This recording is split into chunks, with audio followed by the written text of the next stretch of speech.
Curse is a defense type ring with 5 sides that have relatively smooth edges, and it has no protruding part that can become a point of contact during battle.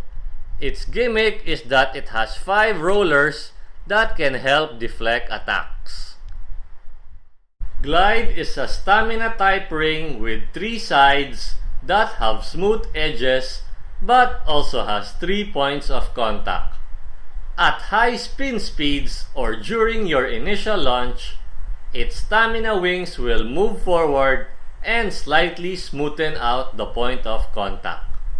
When the spin speed slows down enough, its stamina wings will retract to its original position, hence it becomes some sort of brave ring light with 3 points of contact for attack. Therefore, Curse should be better in deflecting attacks, but is it? Let's find out in this exciting episode of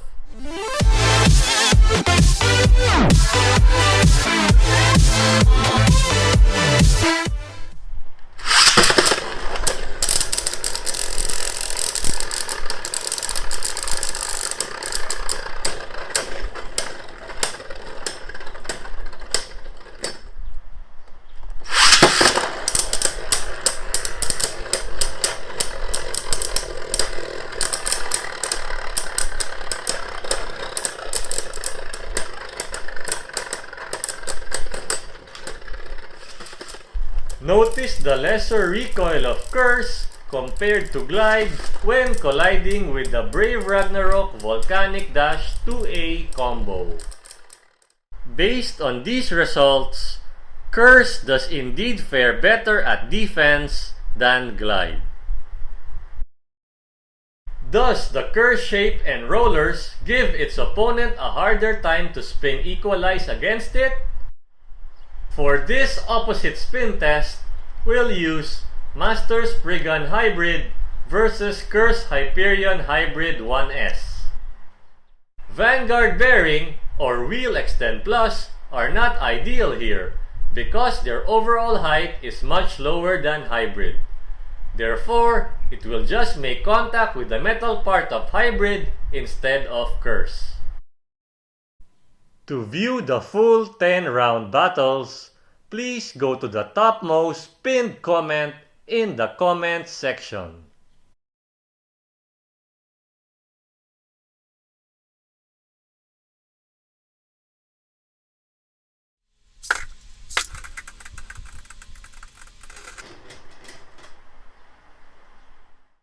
Although Master Spriggan won by a point, it was much closer than you think, and it could have gone either way. Hence, it shows that the Curse ring is just about the same as any other layer or ring when it comes to spin equalization. Using the same combos, we'll do a same spin test this time.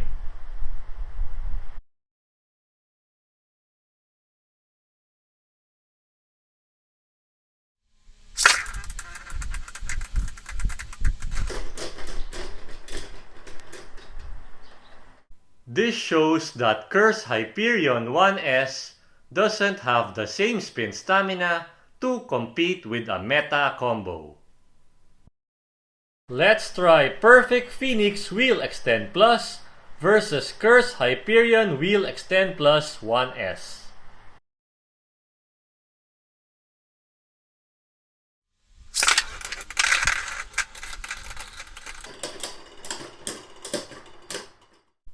This was an even worse loss for Curse Hyperion 1S. Let's try something different with Perfect Phoenix Wheel Extend Plus versus Curse Hyperion Extend Plus 1B. The opposite spin LAD using 1B would not be as good, but would its synergy with the Curse ring, wherein both are star-shaped, give the combo a stamina boost in same spin?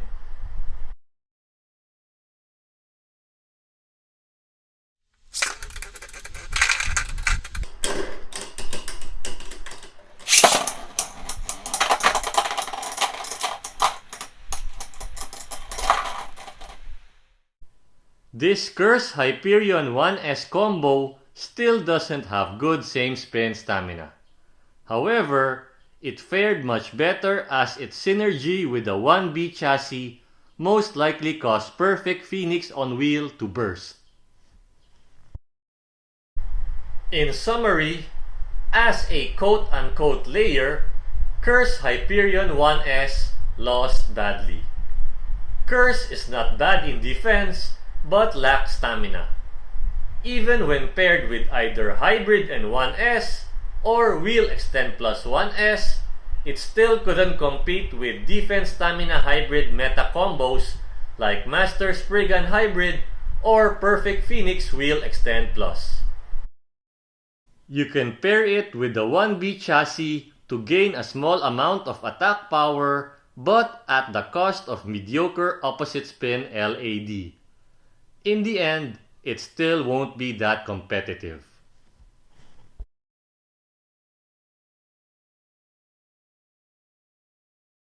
Of all the Sparking chips and chip cores releases so far, only the Valkyrie chip is different, wherein it has a cutoff portion of its chip hook tip length, but with a slightly thicker chip hook tip height.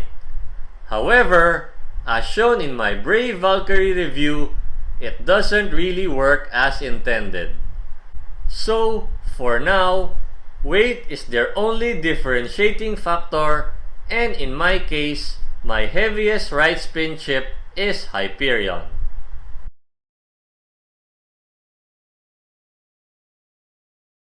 "1D has a squarish shape and a centralized weight distribution design wherein most of the metal portions are located nearer its center.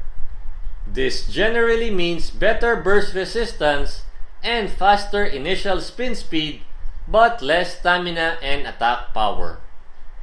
Compared to 1S, which has a circular shape and an outward weight distribution design wherein most of the metal portions are located on its edges. This generally means less burst resistance and slower initial spin speed but more stamina and attack power. Let's compare 1D with 1S by first getting their weight difference.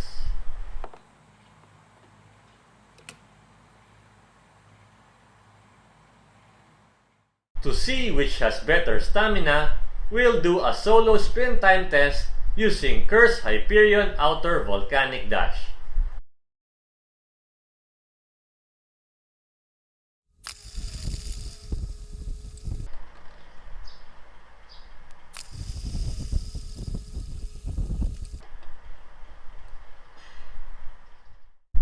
As you've seen, using 1S gives the combo around 30% more stamina over using 1D.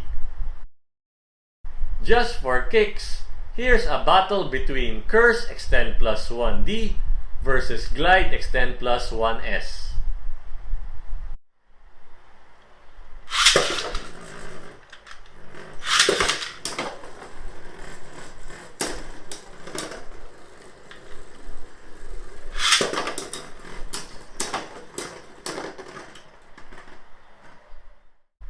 As of this time, only the stamina type ring, Glide, positions a single chassis teeth at the same level of its chip hook.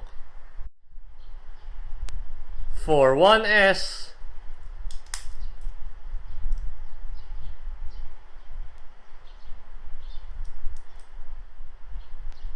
for 1D,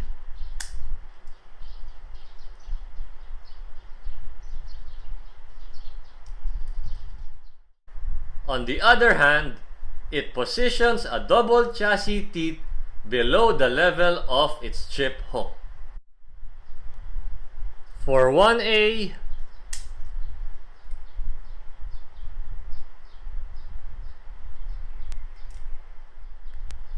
for 1B,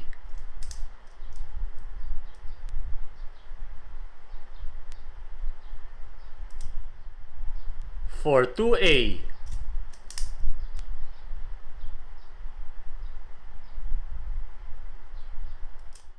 Even if it's a defense type ring, Curse follows attack and balance rings wherein they all position single chassis teeth to be at a higher level than their chip hooks. For 1S,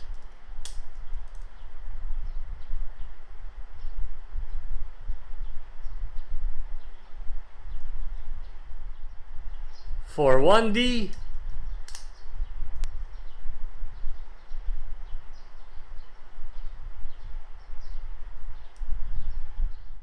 and double chassis teeth to be at the same level of their chip hooks.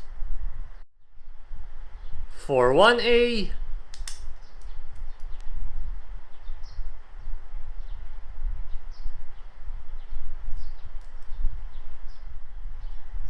for 1B,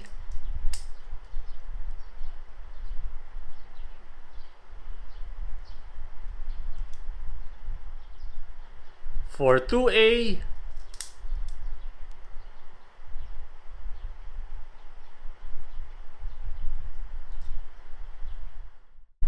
so 1D lacks stamina and attack power overall. Its saving grace is that 1D in itself has slightly taller teeth than 1S.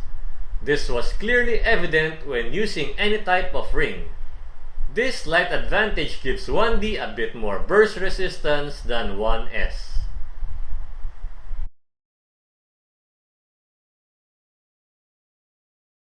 Hurricane is an old disc as it originally debuted with Bushin Ashura of the GT line. Nevertheless, let's compare it with the Superking disc wheel. For the same spin test, we'll use Phoenix Core Wheel Extend Plus versus Phoenix Core Hurricane Extend Plus.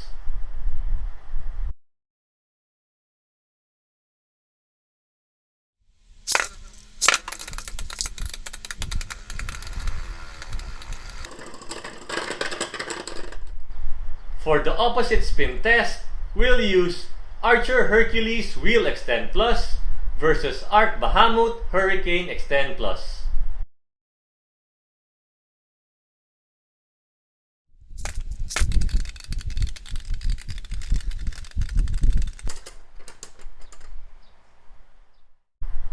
In same spin, it was clear that the heavyweight wheel bullied the lighter weight Hurricane every time both combos collided and caused its opponent to lose stamina. Take a look at round 7 for example. Hurricane was simply outclassed in both weight and outward weight distribution design and had no chance to win at all. In opposite spin, most of the LAD battles were very close, but in the end, Hurricane only had a 30% chance to tie and 0% chance to win. Therefore, this just revalidates the previous stand of the general public on Hurricane. It's just a mediocre disc.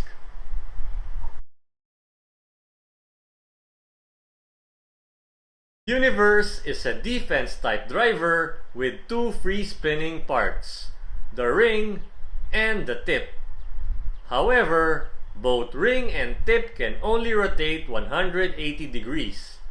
Compare that to Atomic, it has a ball that can rotate 360 degrees. Its opposite spin LAD will depend on the disc or on the frame used. For example, if using Vanguard or Zero Proof, their underside will touch the floor first. For Vanguard,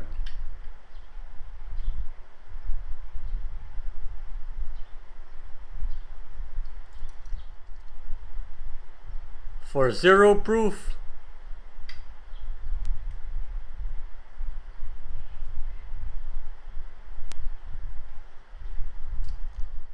if using wheel, Zero Cross, or 2A, the curse ring will touch the floor first. For wheel,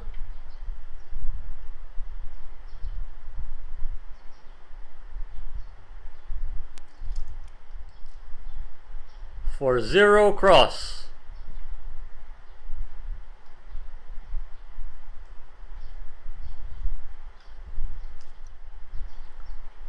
For 2A,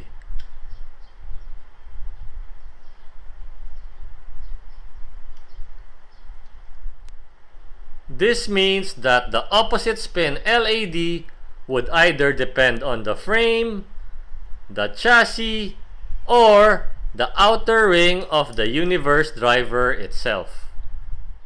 Universe, like Atomic, is a self-knockout risk when launched hard. Using the Superking Bay launcher poses an even greater risk as it causes the combo to bounce and hit the wall upon release.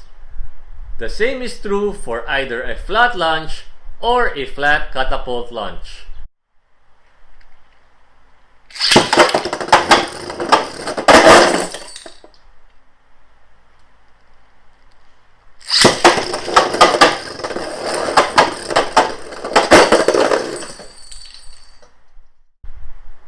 Using the long bay launcher LR is a bit safer, but is generally no better.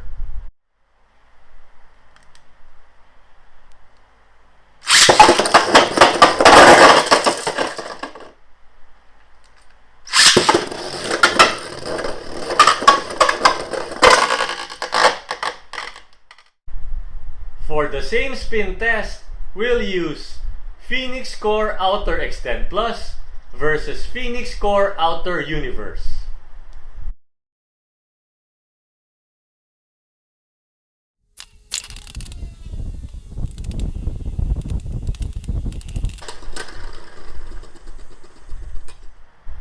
For the second same spin test, we'll use Master Spriggan Wheel Atomic versus Master Spriggan Wheel Universe.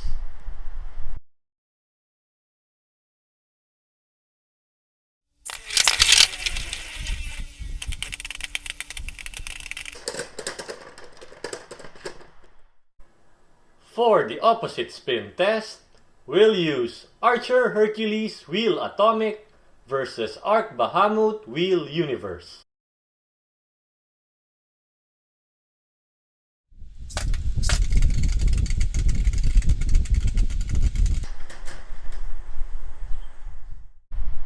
For another opposite spin test, we'll use Archer Hercules 00 Expand Destroy Dash versus Arc Bahamut Wheel Universe.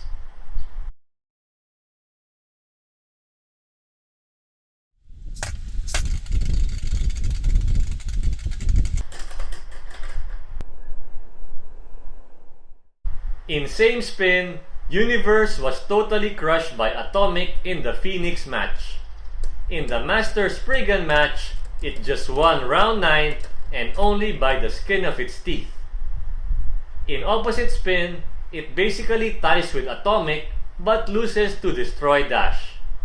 In summary, it's a downgrade in same spin and a slight upgrade in opposite spin when compared to Atomic. Alright! That's it for now, guys! See you again in the next episode of the Papabey Show. Same Papabey time, same Papabey channel.